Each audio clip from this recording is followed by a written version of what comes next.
Hello नमस्ते जय नेपाल साथीहरू, स्वागत छ तपाईँहरूलाई मेरो अर्को नयाँ भ्लगमा। साथीहरू आज नि बिहानदेखि पानी परेको थियो होइन, अहिले चाहिँ रोकिया छ। दिनभरि सुतै भयो होइन साथीहरू। अब अहिले बेलुकाको खाना खाइयो, रोटी खाइयो होइन। आज भोलि के लागेको छ भने रोटी होस् या भातसँग चाहिँ मिर्चा खाने, हरियो खुर्सानी खाने। र साथीहरू यो हरियो खुर्सानी खानु चाहिँ कति उपयुक्त छ छैन यो चाहिँ बताइदिनु होला। र मैले आज रोटीसँग साथीहरू यहाँ देख्न सक्नुहुन्छ 1 2 3 4 5 6 7वटा हरियो खुर्सानी खाएँ। यो चाहिँ कति चाहिँ शरीरको लागि फाइदाजनक हुन्छ हुँदैन यो चाहिँ बताइदिनु होला साथीहरू। अस्ति मैले हाम्रो बारीतिर देखाएको थिएँ तपाईँहरूलाई, यो फर्सी फलेको होइन, त्यो बिचमा यो लुकेर बसिया रहेछ क्या यो फर्सी यत्रो छ। तर यता बिग्रिया छ कि है, यहाँ देख्न सक्नुहुन्छ। एउटा अर्को नि भेटिया छ, त्यो चाहिँ कुहिसकेको रहेछ।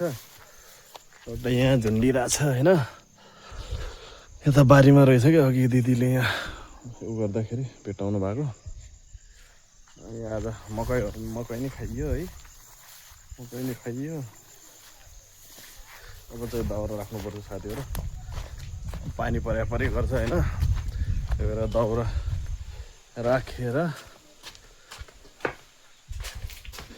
दाउरा ल्याएर यसरी राख्नुपर्छ। अनि यसरी राख्यो भने भोलि बाल्न सजिलो हुन्छ साथीहरू। मैले चाहिँ दाउरा ल्याएर यसरी राखिसक्यो होइन, यसरी हावाको तापले अलिअलि भयो भने सुक्छ भनेर। साथीहरू हिजो राति चाहिँ मेरो अलि पेट खराब भयो होइन, त्यसपछि अलि सन्चो भयो होइन।